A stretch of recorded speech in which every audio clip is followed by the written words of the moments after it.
नोएडा और ग्रेटर नोएडा की अथॉरिटी ने अपने इलाकों में हो रहे कंस्ट्रक्शन को लेकर अब कड़ा रुख अपनाना शुरू कर दिया है।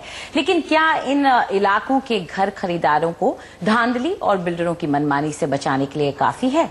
आखिर बिल्डर अथॉरिटी की नाक के नीचे ऐसे काम कर जाते हैं जिनका खामियाजा बाद में खरीदार को उठाना पड़ता है।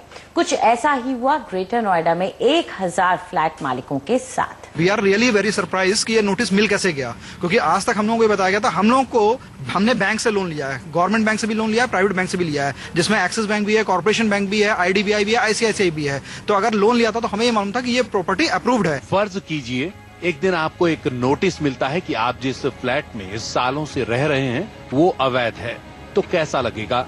लेकिन ऐसा हो सकता है अगर खरीदार बिल्डर के मंजूर शुदा नक्शे पर समझौता करे, पर बिल्डर अपने फायदे के लिए प्लान बदल दे।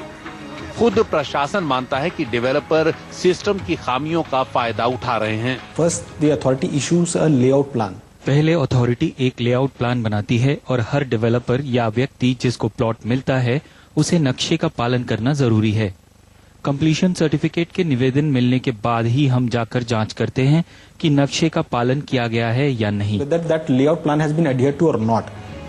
हाल में सुपरटेक बिल्डर को जार प्रोजेक्ट के लिए 1000 फ्लैट बंद करने के आदेश दिए गए क्योंकि उसने नक्शा बदल दिया था।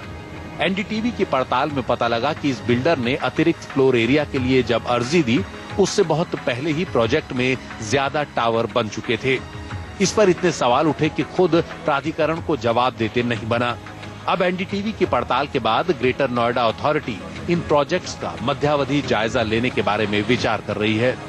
We are now thinking strongly in terms of having a concurrent.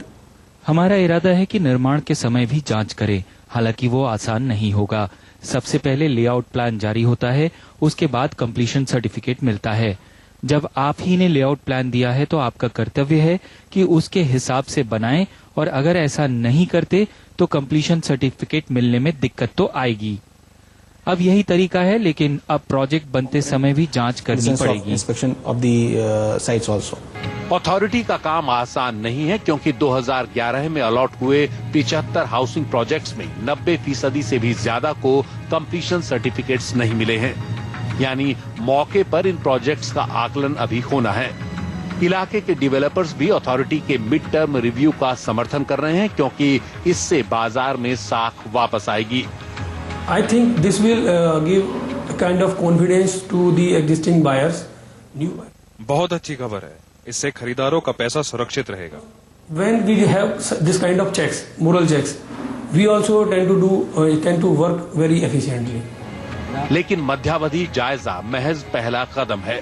इस बात का कोई तुक नहीं कि एक तरफ तो कानून में खामियां रहें और फिर उन्हें सही करने के लिए लंबी और महंगी कानूनी लड़ाई लड़ी जाए।